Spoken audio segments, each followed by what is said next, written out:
جنہوں نے شروع سے ہی اپنی شجاعت دکھائی، تور کہا جائے گا، جو شجاع ہے، جسے ایک پاگل ہاتھی بھی ڈرا نہیں سکتا، مگر سب سے چھوٹا، جو عقل مند اور شجاع ہے، جو جلد اور دیر دونوں جانتا ہے۔ اس نے بیچ کا راستہ چنا، جیسے عقل مند آدمی کا ہونا چاہیے، اور اس نے اپنی شجاعت، عقل اور بہادری سب ثابت کی۔ اریچ کہا جائے گا کہ طاقت کا دروازہ اس کا ہو۔ پہلے وہ نرم تھا، مگر خطرہ آیا تو شجاعت سامنے آئی۔ جب فریدون نے اپنے الفاظ کھول دیے تو اس نے ستاروں کی کتاب بلائی اور اپنے بیٹوں کے گرہوں کو دیکھا، اور اس نے دیکھا کہ جوپیٹر سلیم کے گھر میں آرچر کے نشان میں، اور سورج تور کے لائن میں تھا، مگر اریچ کے گھر میں چاند اسکارپین میں تھا۔ اور جب اس نے یہ دیکھا تو وہ اداس ہوا، کیونکہ وہ جانتا تھا کہ اریچ کے لیے غم اور مصیبت رکھی گئی ہے۔ پھر ستاروں کے راز دیکھ کر فریدون نے دنیا کو 3 حصوں میں بانٹ دیا اور اپنے بیٹوں کو حکومت دی۔ روم اور خاویر، جو سورج کے غروب ہونے کے ملک تھے، سلیم کو دیے، توران اور ترکستان تور کو دیے، اور اسے ترک اور چین کا مالک بنایا، مگر اریچ کو ایران دیا، سلطنت اور شاہی تخت کے ساتھ۔ کئی سال تک فریدون کے بیٹوں نے اپنے سونے کے تختوں پر خوشی اور امن سے حکومت کی، مگر تقدیر کے دل میں برائی چھپی ہوئی تھی، کیونکہ فریدون بہت بوڑھا ہو گیا تھا اور اس کی قوت کمزور پڑ رہی تھی، اور جیسے جیسے اس کی زندگی کمزور ہوئی، اس کے بیٹوں کے برے جذبات تیز ہو گئے۔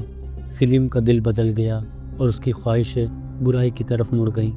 اس کی روح لالچ میں ڈوبی ہوئی تھی، اور اس نے سوچا کہ زمینوں کی تقسیم صحیح نہیں تھی، کیونکہ سب سے چھوٹا بیٹا اریج تخت پر بیٹھا تھا۔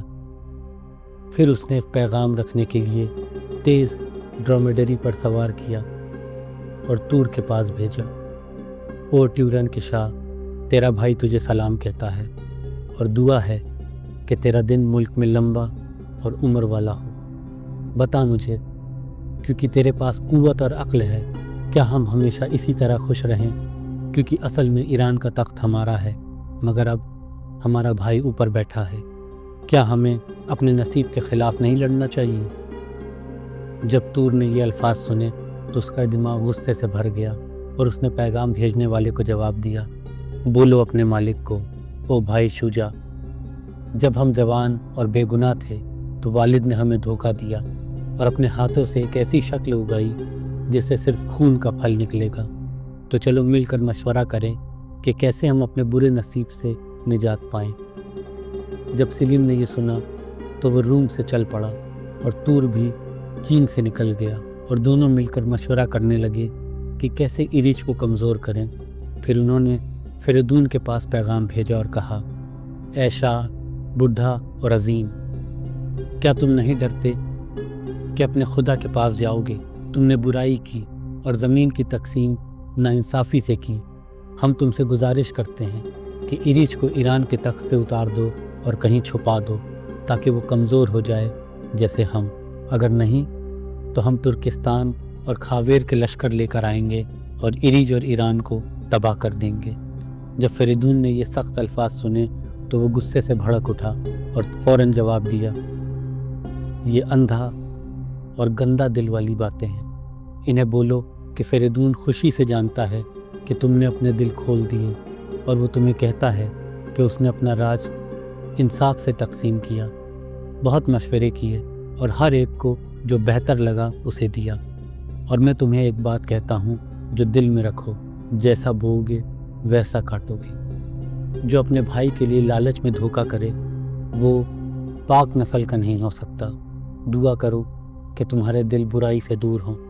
پیغام سن کر اریج اپنے والد کے سامنے آیا اور اپنے بھائیوں کے برے ارادوں سے واقف ہو کر کہا، والد نہیں، میں اکیلا جا کر اپنے بھائیوں سے بات کروں گا تاکہ ان کے غصے کو خاموش کر سکوں، اور انہیں یاد دلاؤں گا کہ جمشید کا کیا انجام ہوا، کیونکہ اس نے صرف دنیا کے شوق میں اپنی خوشی کھو دی۔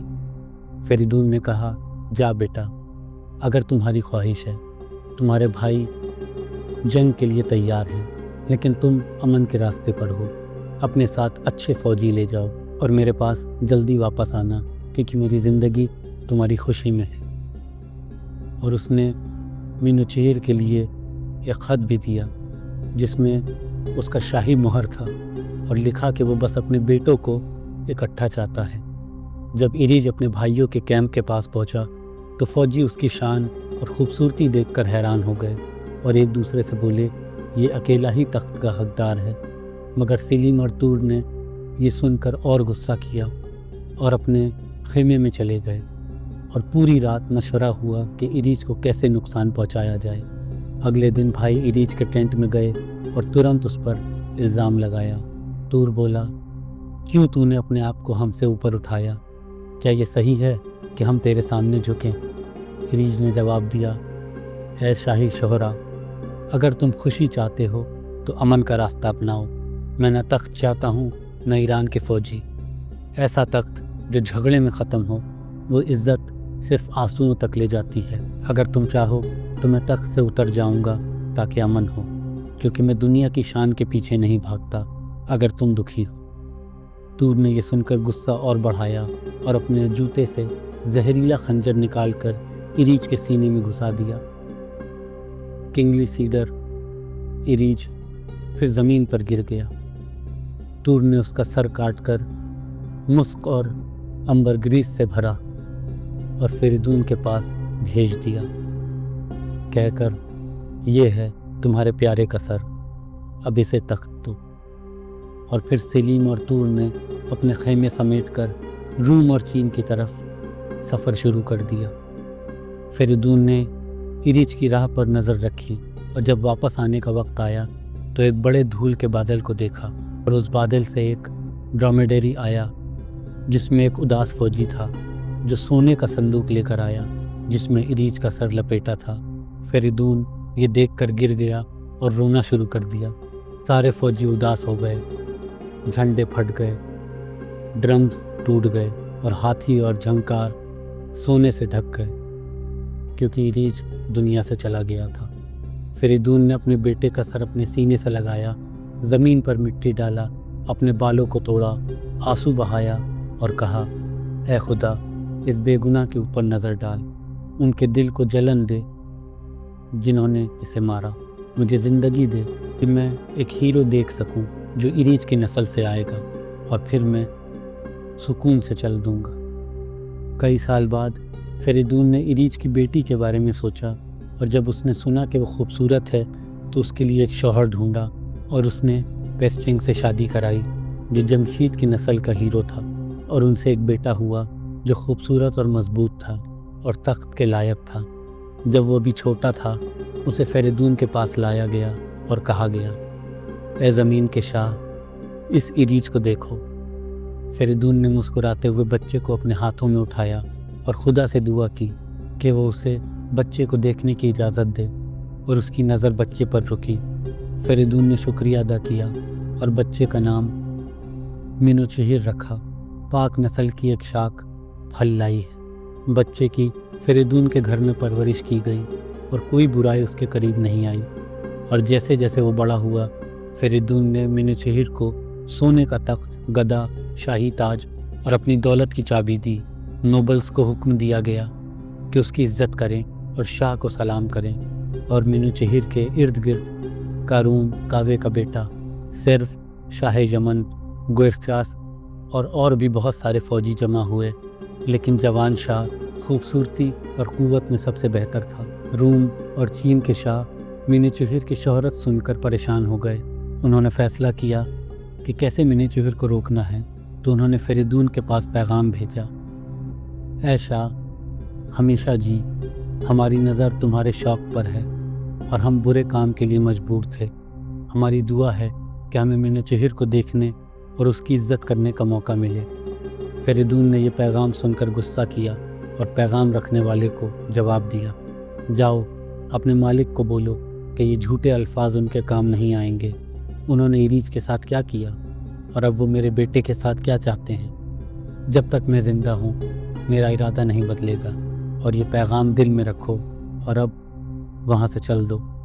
مینوچہر نے آرمی کی اغوائی کی اور اپنے فوجی کے ساتھ تور اور سلیم کے سامنے پہنچا، اور ویسے ہی شہر جنگل سے شکھر پر جاتا ہے ویسے ہی مینوچہر کا لشکر آگے بڑھا، اور مینوچہر اپنی فوج کو شدت اور جنون کے ساتھ قائم رکھتا تاکہ اپنے بھائیوں کا بدلہ لے۔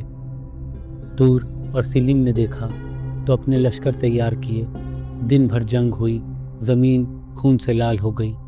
شام کو تور نے سوچا کہ منی چہر کو کیسے دھوکہ دیا جائے، مگر منی چہر نے تور کو مار دیا، اس کا سر فریدون کے پاس بھیج دیا۔ سلیم بھی ڈر گیا اور کاکوئی زحاق کی نسل کا اس کا ساتھ دینے آیا۔ منی چہر نے اسے ایک صبح کے اندر ہی ہرا دیا اور سلیم بھی مارا گیا۔ لشکر بھاگ گیا اور منی چہر نے انہیں معاف کیا۔ فریدون کے پاس جا کر منی چہر نے فریدون سے دعا اور عزت حاصل کی اور شہر میں داخل ہوا۔ فریدون نے منی چہر کو شاہی تخت پر بیٹھایا۔ فریدون نے تحفے دیے، پھر تنہا ہو کر اپنے بیٹوں کے سروں پر نظر رکھی، اپنا غم جتایا اور روز پڑھتا رہا۔ آخرکار فریدون اس دنیا سے گیا، مگر اس کا نام رہ گیا۔ منی چہر نے اپنے دادا کے لیے لمبی شوق میں آنسو بہائے اور شاہی تاج پہن کر شاہ بنا اور لوگوں میں بہت محب تھا۔